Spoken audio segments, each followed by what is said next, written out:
पाकिस्तानी तराने की बजाय पीपी तराने पर passing out parade. Social media में वायरल होने वाली पुलिस की पासिंग आउट परेड की वीडियो में पुलिस पाकिस्तानी तराने के बजाय पीपी तराने पर।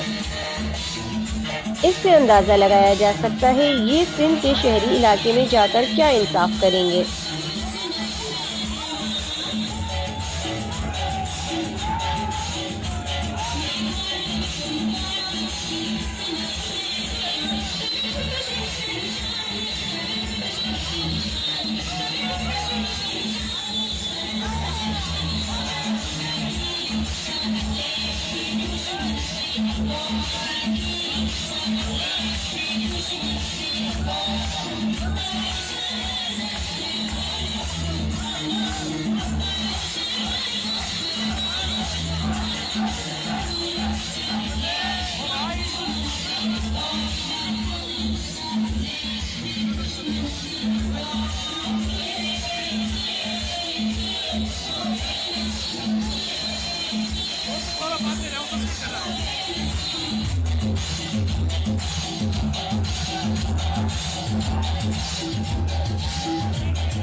Thank you.